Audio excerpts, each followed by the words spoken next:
अगला क्वेश्चन है question number 8। एक घनाभ की लंबाई, चौड़ाई और ऊंचाई का अनुपात 5:3:2 है। यदि घनाभ का संपूर्ण पृष्ठीय क्षेत्रफल 558 सेंटीमीटर स्क्वायर हो तो इसकी कोरों की माप ज्ञात कीजिए। तो सबसे पहले क्वेश्चन नंबर 8, इसका हम चित्र बना लेते हैं।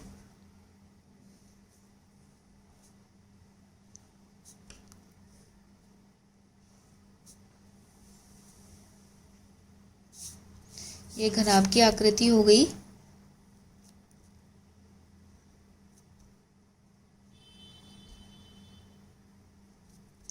इसमें ये होती है इसकी लंबाई जिसे हम L बोलते हैं, ये होती है इसकी चौड़ाई जिसे हम बोलते हैं B, और ये है इसकी ऊंचाई जिसे हम बोलते हैं H।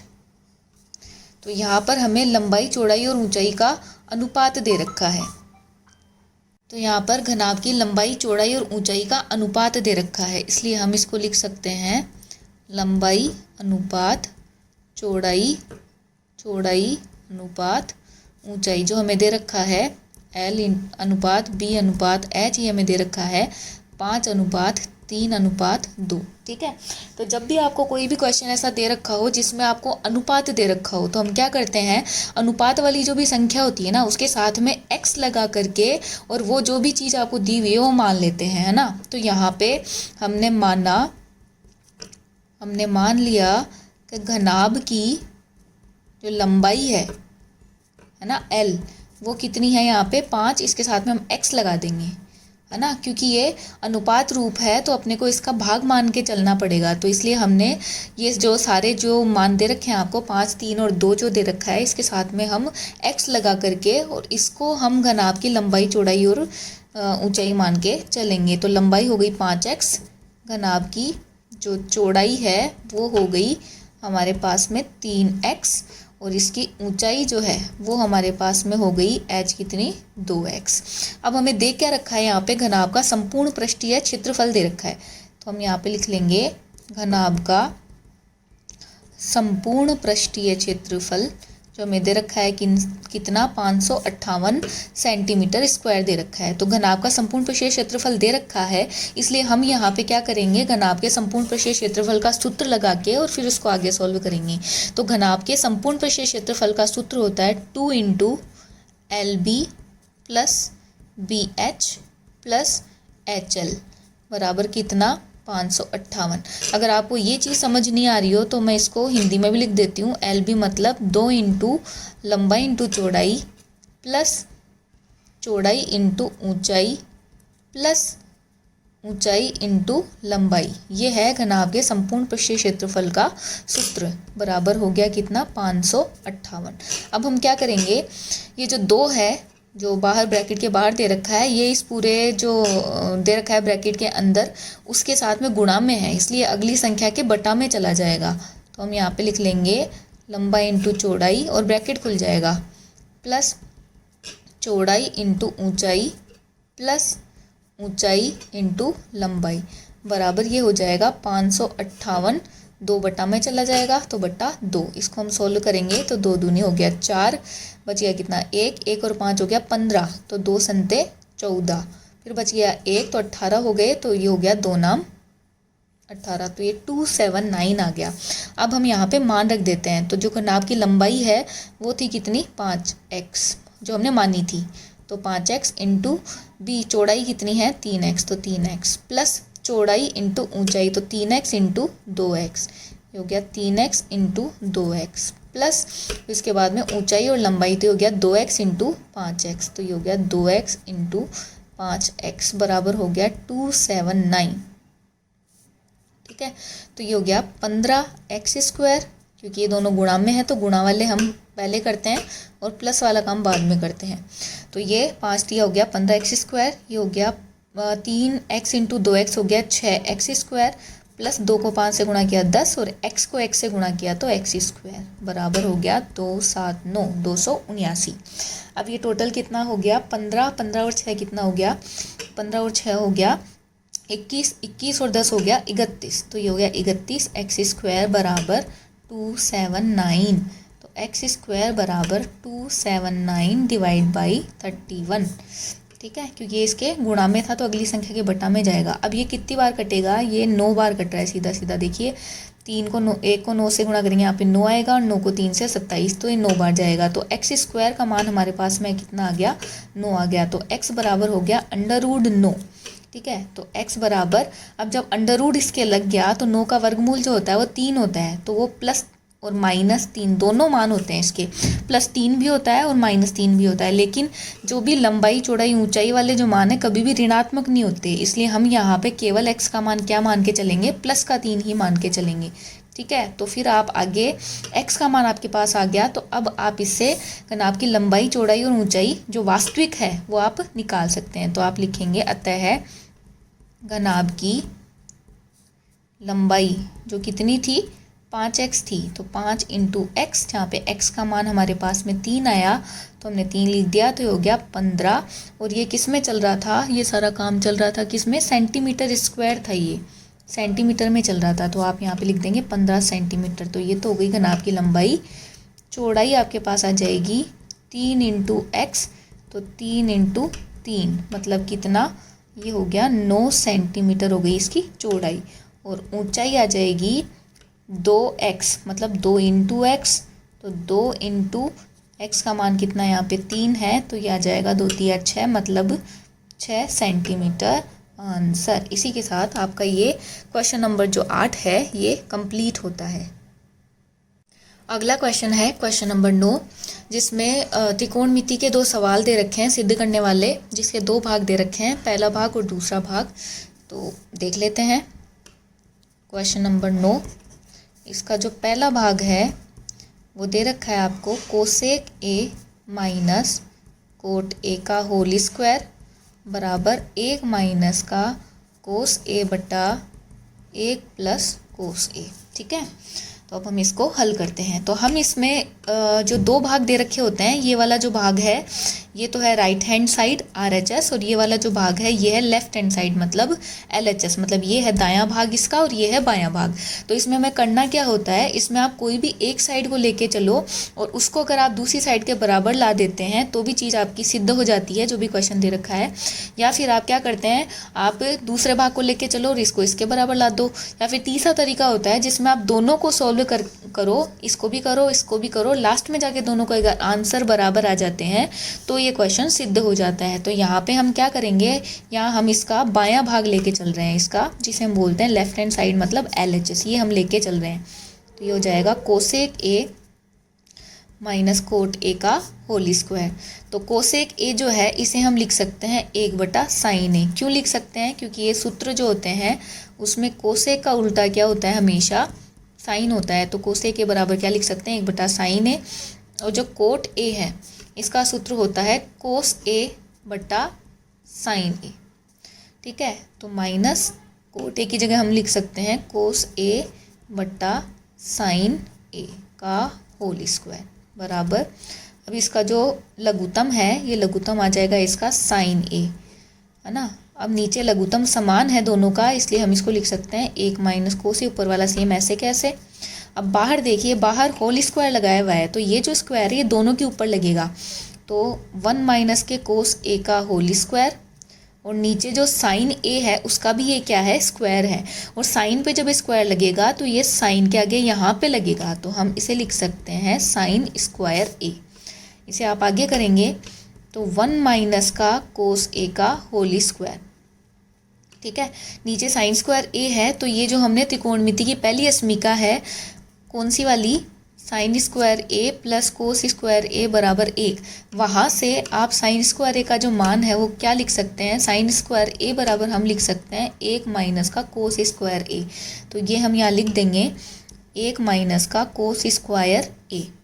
ठीक है, इसको आगे करेंगे तो 1 माइनस कोस ए का होल स्क्वायर, ऊपर वाला वैसे के वैसे लिखा मैंने, और नीचे देखिए 1 माइनस कोस स्क्वायर ए है, ए का स्क्वायर भी क्या होता है, एक ही होता है।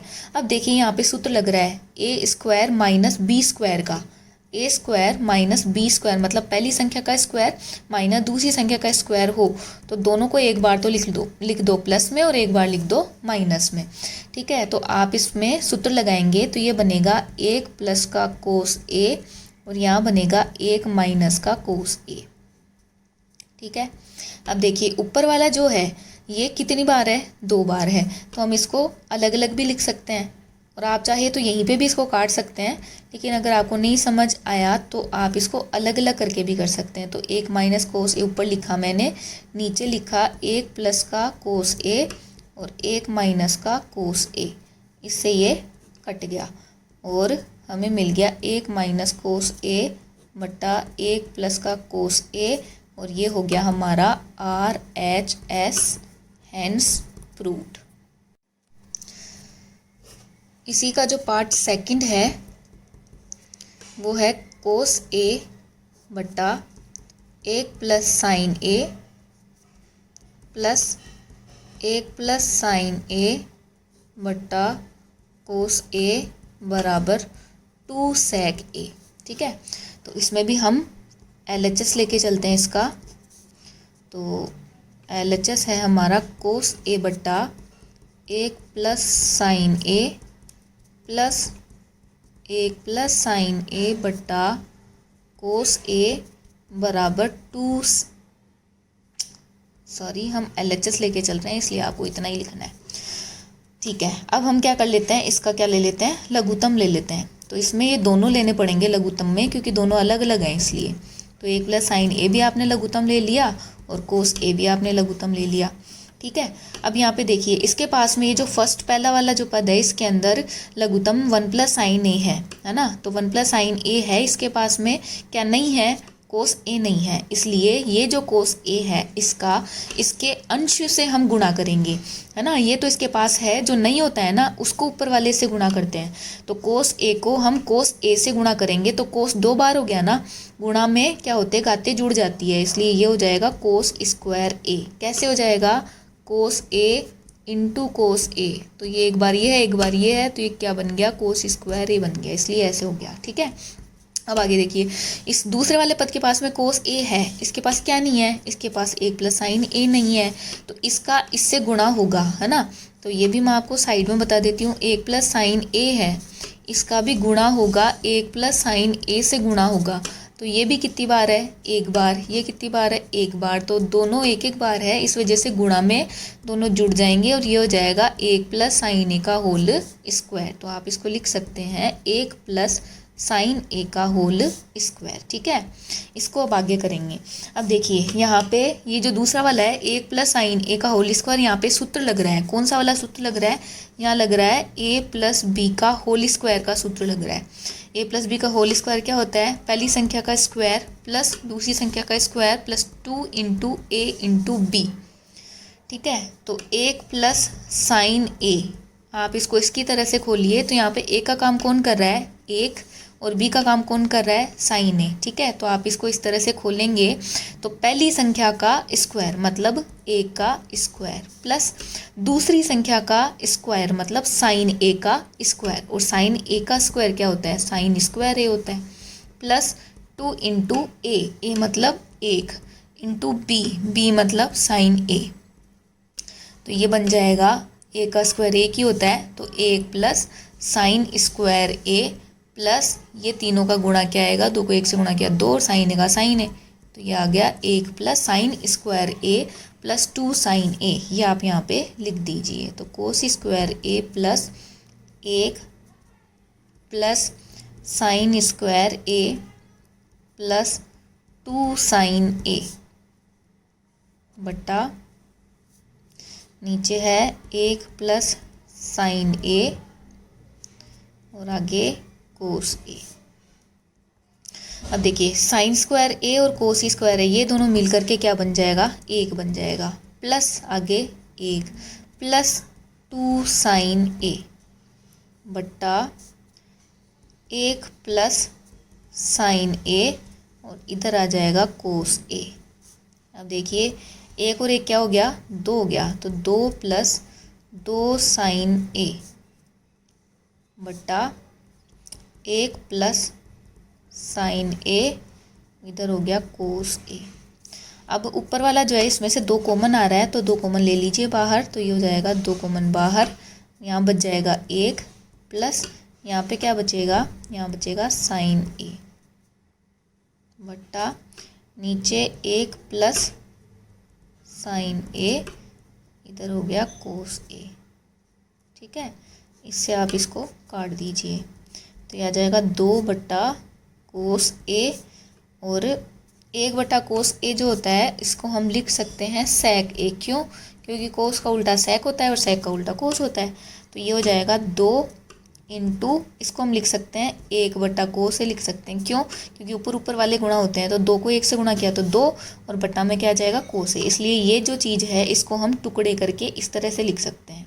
आप आगे करें तो 2 1/कोस ए को हम sec ए लिख ही सकते हैं, और दोनों आपस में गुणा में होते हैं, गुणा का निशान लगाने की ज़रूरत है नहीं, तो ये हो गया 2 sec ए आंसर। तो इसी के साथ आपका क्वेश्चन नंबर जो 9 था उसका सेकंड पार्ट खत्म होता है। अगला क्वेश्चन है क्वेश्चन नंबर 10। सिद्ध कीजिए P, Q, R और S 4 बिंदु दे रखे हैं जिनके निर्देशांक दे रखे हैं, है ना। तो सिद्ध कीजिए कि ये PQRS जो है वो एक वर्ग नहीं है, ये एक समचतुर्भुज है।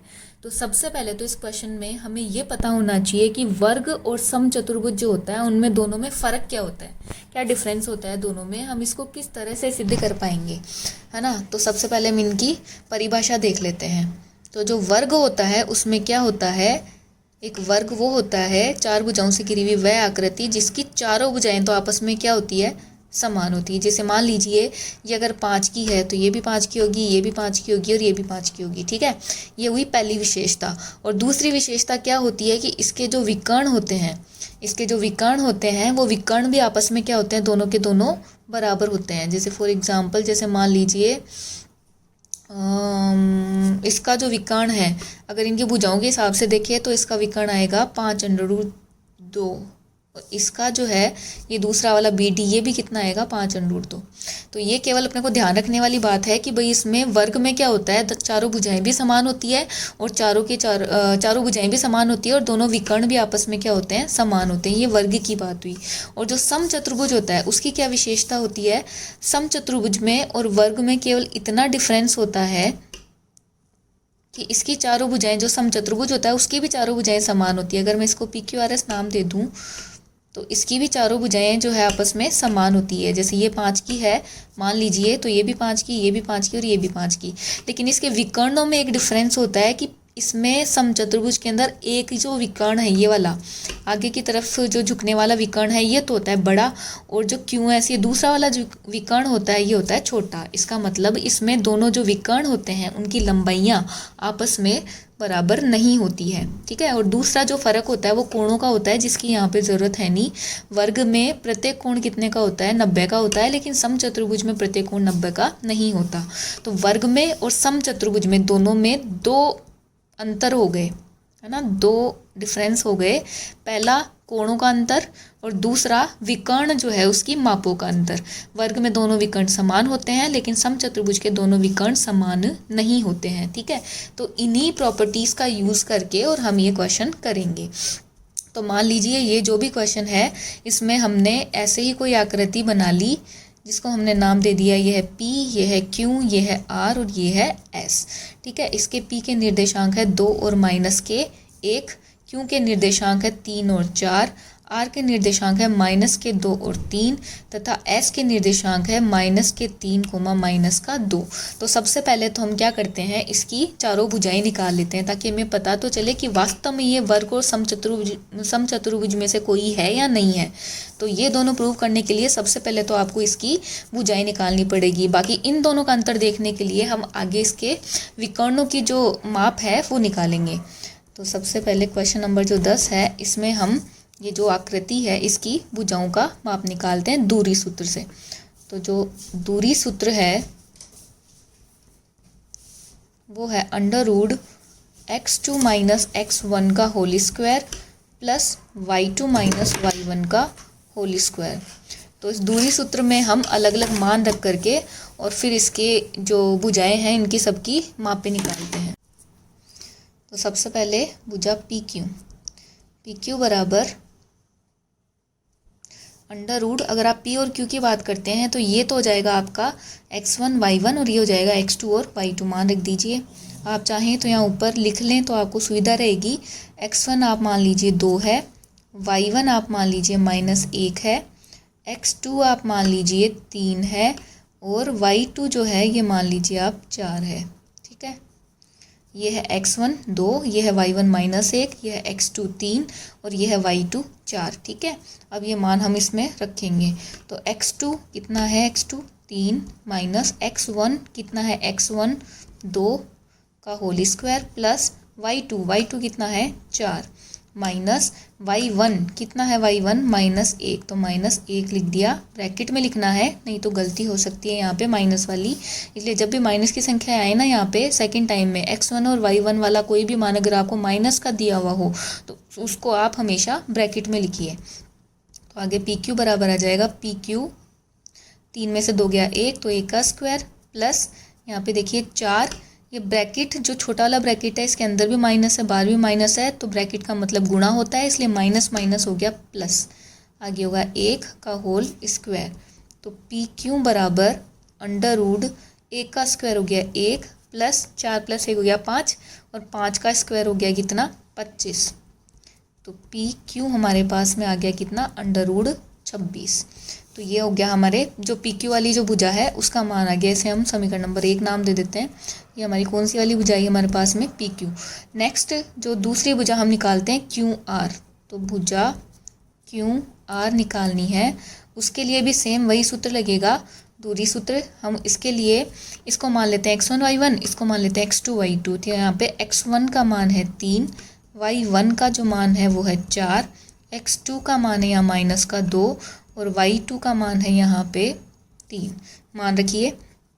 तो x2 यहाँ पे कितना है माइनस का 2 माइनस x1 है यहाँ पे 3 तो इसका स्क्वायर प्लस y2 कितना है 3 माइनस y1 कितना है 4 तो 4 का होल स्क्वायर बराबर अंडर रूट माइनस के 2 और माइनस का 3 कितने हुए माइनस के 5 तो माइनस के 5 का स्क्वायर प्लस 3 माइनस 4 प्लस का 3 है माइनस का 4 है तो ये आएगा माइनस का 1 का स्क्वायर। आगे करेंगे तो -5 माइनस का 5 हो चाहे प्लस का 5 हो, चाहे प्लस की संख्या हो चाहे माइनस की संख्या हो, आप जब भी वर्ग करते हैं तो वो हमेशा धनात्मक ही आता है। तो -5 का स्क्वायर यहाँ पे आ जाएगा 25 प्लस -1 का स्क्वायर, 1 का स्क्वायर भी 1 ही होएगा और -1 का स्क्वायर भी 1 ही होगा। तो इसका भी मान हमारे पास में कितना आ गया अंडर रूट 26 इकाई आ गया, इसका भी अंडर रूट 26 इकाई। तो दो भुजाएं तो अपनी बराबर आ चुकी है।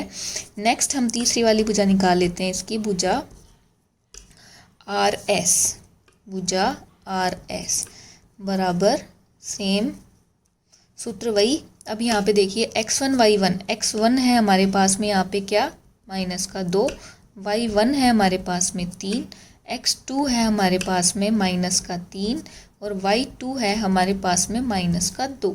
ठीक है, इसको आगे करेंगे तो x2 का मान कितना है माइनस का 3 माइनस x1 का मान है -2 तो इसे आप ब्रैकेट में लिखेंगे -2 तो -2 का स्क्वायर प्लस आगे y2 है माइनस का 2 माइनस y1 है यहाँ पे कितना 3 तो आप 3 लिख देंगे स्क्वायर लगा देंगे।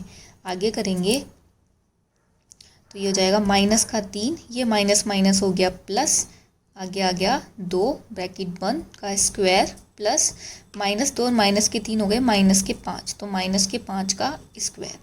इसे आप आगे करेंगे तो माइनस का 3 और प्लस का 2 कितना हो गया -3 और प्लस का 2 हो गया माइनस का 1 तो -1 का स्क्वायर प्लस -5 का स्क्वायर हो गया कितना 25।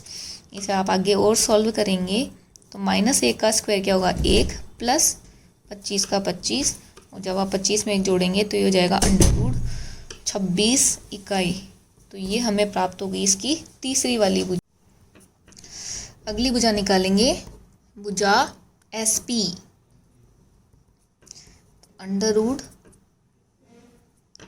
सेम सूत्र वही लगेगा x2 माइनस x1 का स्क्वायर y2 माइनस y1 का होल स्क्वायर। तो यहाँ पे x1 का जो मान है वो है माइनस का 3, y1 का मान है माइनस का 2, x2 का मान हम लेके चलेंगे 2 और y2 का मान लिख के चलेंगे माइनस का 1। अगर आपको ऐसा लग रहा है कि भाई ऐसा क्यों किया है मैंने तो ये मैं साइड में बता देती हूँ। यहाँ पे हम भुजा SP ले रहे हैं ना, तो S के निर्देशांक क्या है देखिए माइनस के 3 और माइनस का 2 है और P के निर्देशांक क्या है 2 और माइनस का 1 है। है ना। तो यहाँ पे इसको जो पहला वाला है इसको हम x1 मान लेते हैं, इसको y1 मान लेते हैं, दूसरे वाले बिंदु को हम x2 और y2 मान लेते हैं। तो यही मैंने मान करके और यहाँ पे मान लिखे हैं ताकि हमें सूत्र में मान रखने में आसानी हो। ठीक है, अब हम इसमें मान रख देंगे। तो x2 में लिखेंगे 2 माइनस x1 में लिखेंगे आप माइनस का 3 ब्रैकेट में का होल स्क्वायर प्लस y2 है माइनस का 1 माइनस y1 है यहाँ पे माइनस का 2 का होल स्क्वायर। इसको आप आगे करेंगे तो यह जाएगा 2 माइनस माइनस हो गया प्लस, तो 3 का होल स्क्वायर प्लस माइनस 1, ये माइनस माइनस हो गया प्लस 2 का होल स्क्वायर। तो 2 और 3 कितने हो गए, 5 हो गए। तो 5 का स्क्वायर प्लस माइनस 1 और प्लस का 2 मतलब कि 1 का स्क्वायर। तो 5 का स्क्वायर कितना हो गया 25 प्लस 1 का स्क्वायर कितना हो गया 1 हो गया। तो यह आ गया अंडर रूट 26 इकाई। तो आप देख सकते हैं कि यहाँ पे हमने चारों भुजाएं निकाली है इस आकृति की, और ये चारों भुजाएं आपस में क्या आ रही है, समान आ रही है। तो यहाँ पे हमें एक बात तो समझ में आ गई है कि ये या तो वर्ग होगा और या फिर ये समचतुर्भुज होगा। अब ये इन दोनों में से कौन सा होगा, ये करने के लिए हमें इनके विकर्ण निकालने पड़ेंगे। तो अब हम इनके विकर्ण निकाल लेते हैं। तो विकर्ण यहाँ पे कौन कौन से बन रहे हैं, एक विकर्ण निकालना है हमें PR और दूसरा वाला विकर्ण निकालना है हमें SQ। तो हम निकालते हैं विकर्ण PR। ठीक है, विकर्ण PR हमें निकालना है। तो इसके लिए हम x1 y1 क्या मान लेते हैं, P के निर्देशांक क्या है देखिए 2 और -1। तो ये हमारे लिए क्या हो जाएगा, आप चाहें तो इसको साइड में अलग से आकृति बना ले तो हमारे लिए सुविधा हो जाएगी। ये है P, ये है R, ये पॉइंट है 2 और -1, और ये पॉइंट है -2 और 3। तो ये है हमारे लिए x1 y1, ये है हमारे लिए x2 y2। ठीक है, तो आप यहाँ लिख लिया तो आपको अलग से लिखने की ज़रूरत नहीं है। ठीक है, तो x2 है यहाँ पे कितना -2 माइनस x1 है यहाँ पे 2 का होल स्क्वायर प्लस y2 है यहाँ पे कितना 3 माइनस y1 है यहाँ पे -1, तो -1 का होल स्क्वायर। तो विकर्ण PR बराबर अंडर रूट -2 और -2 कितना हो गया -4, तो -4 का स्क्वायर प्लस 3 माइनस माइनस हो गया प्लस 1 का होल स्क्वायर। तो PR बराबर हो गया -4 का स्क्वायर कितना हो जाएगा, माइनस का स्क्वायर प्लस हो ही जाता है, तो 4 का स्क्वायर सीधा आ जाएगा 16 प्लस 3 और 1 कितना हुआ 4, और 4 का स्क्वायर भी कितना हो गया 16। तो PR बराबर कितना हो गया अंडर रूट 32। तो PR बराबर, इसको आप आगे गुणनखंड इसके करें तो 16 दूनी क्या हो गया 32। आप इसका भाज्य गुणनखंड करके भी इसको ज्ञात कर सकते हैं। और 16 का क्या होता है अंडर रूट 4 होता है, तो ये हो गया 4 अंडर रूट 2 इकाई। अब ये हमारे पास में विकर्ण PR का जो मान आया है वो आया है 4 अंडर रूट 2 इकाई। इसी प्रकार हम दूसरा वाला विकर्ण निकालेंगे विकर्ण SQ। तो यहाँ पे मैंने इसको लिख लिया S, ये लिख लिया Q। S वाला जो पॉइंट है वो है -3, -2, और Q वाला पॉइंट है वो है 3 और 4। ये है x1 y1 और ये है x2 और y2। ठीक है, तो आप इसमें SQ का मान निकालेंगे तो यह आ जाएगा x2 कितना है 3 माइनस x1 का मान है -3 ब्रैकेट 1 का होल स्क्वायर प्लस 4 -2 का होल स्क्वायर। माइनस की वैल्यू थी इसलिए हमने ब्रैकेट में लिखी है ताकि हमारे माइनस की गलती ना हो। आगे 3 माइनस माइनस हो गया प्लस 3 का whole square plus 4 minus minus plus 2 का होल स्क्वायर। तो आगे आ जाएगा 3 और 3 कितने हो गए 6, तो 6 का स्क्वायर प्लस 4 2 हो गया 6, तो 6 का स्क्वायर। तो 6 का स्क्वायर कितना हो गया 36, ये 6 का स्क्वायर ये भी कितना हो गया 36, 36 36 कितने हो गए 36 दूनी 72। तो आप इसके गुणनखंड अगर करो तो जैसे 9 अंटे 72 होता है, 9 इंटू 8। इसको और आगे करो तो 9 का तो जैसे गुणनखंड 3 आ जाएगा, 8 के और करो तो 2 दूनी 4 और 4 दूनी 8। अब देखिए यहाँ पे 9 का तो गुणनखंड हो गया कितना 3, और ये जो था 2 इंटू 2 2 बार है इसलिए 1 बार आ जाएगा ये, और बच गया कौन केवल 2 बचा, तो ये हो जाएगा 3 दूनी 6, 6 अंडर रूट 2 इकाई। ठीक है, तो आप इसमें समीकरणों को नाम देना चाहें तो आप इनके नाम भी दे सकते हैं। समीकरण 1 मैंने ऊपर नाम दिया था, ये हो गया समीकरण नंबर 2। ये तीसरा वाला हो गया समीकरण नंबर 3। ये हो गया नेक्स्ट समीकरण नंबर 4। ये हो गया समीकरण नंबर 5 और ये हो गया समीकरण नंबर 6।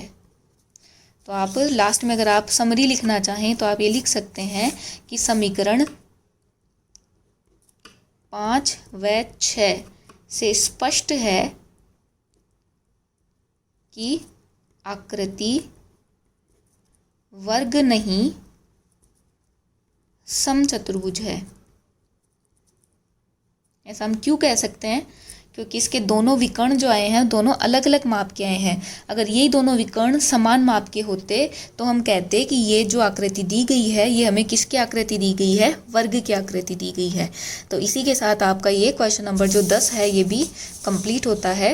और आपका जो स्माइल का जो पेपर सेकंड है उसमें 10 ही क्वेश्चन दे रखे थे, वो 10 के 10 क्वेश्चंस अब इस वीडियो के साथ में ख़त्म होते हैं। नेक्स्ट जो भी आपका पेपर आता है उसके लिए आपको नेक्स्ट वीडियो जो है उसका वेट करना होगा। थैंक्स।